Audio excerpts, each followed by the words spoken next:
April 22. தலைப்பு: உணர்ச்சிகளால் வழிநடத்தப்படாமல் இருத்தல். உம்முடைய வசனம் என் கால்களுக்கு தீபமும் என் பாதைக்கு வெளிச்சமுமாயிருக்கிறது. சங்கீதம் 119:105. பரிசுத்தமாகுதல் என்பது மகிழ்ச்சியாக பறக்கும் அனுபவம் அல்ல, கனப்பொழுதில் நடக்கும் வேலையும் அல்ல, மாறாக அது வாழ்நாள் முழுவதற்குமான வேலையாகும்.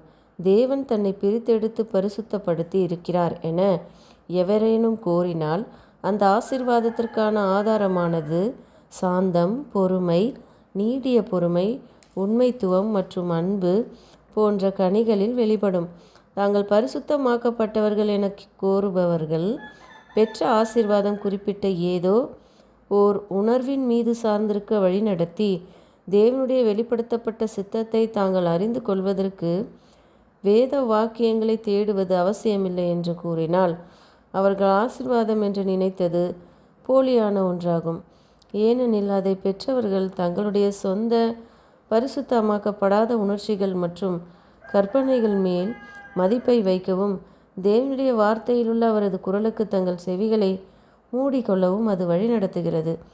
ஆவியின் விசேஷித்த வெளிப்பாடுகளை பெற்றிருப்பதாக உரிமை கோருபவர்களும் தங்கள் பாவங்கள் அனைத்தும் மன்னிக்கப்பட்டு விட்டதாக சாட்சி பகிர்கிறவர்களும் வேதத்தை ஓரமாக வைத்துவிட்டு அது முதல் சுயமாக நடக்கலாம் என்ற முடிவுக்கு வருவது ஏன்? தாங்கள் கனப்பொழுதில் பரிசுத்தமாக்கப்பட்டு இருக்கிறோம் என்று கூறுபவர்களிடம் அவர்கள் ஏற்றுக்கொள்ள கூடுதலான சத்தியங்கள் உள்ளதா என்று பார்க்கும்படி இயேசு சொன்ன பிரகாரம் வேத வாக்கியங்களை ஆராய்ச்சி செய்கிறார்களா என கேட்டால் அவர்கள் தேவன் விசேஷித்த அடையாளங்கள் மற்றும் வெளிப்பாடுகளில் நேரடியாக எங்களுக்கு அவருடைய சித்தத்தை வெளிப்படுத்திவிட்டார், எனவே நாங்கள் வேதத்தை சார்ந்திருக்க வேண்டிய அவசியமில்லை என பதிலளிக்கிறார்கள்.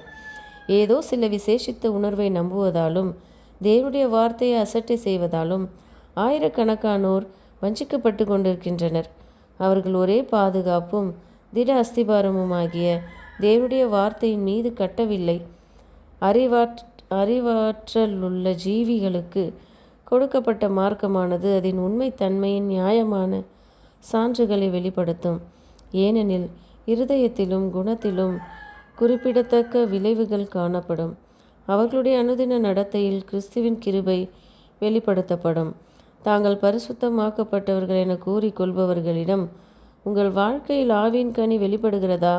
கிறிஸ்துவின் சாந்தம் மற்றும் மனத்தாழ்மையை நீங்கள் வெளிப்படுத்தி கிறிஸ்துவின் பள்ளியில் நீங்கள் அனுதினமும் கற்றுக்கொள்கிறீர்கள் என்ற உண்மையை காண்பித்து அவருடைய சுயநலமற்ற வாழ்க்கைக்கு ஒப்பாக உங்கள் வாழ்க்கையை வணைகிறீர்களா என கவனத்தோடு கேட்கலாம்.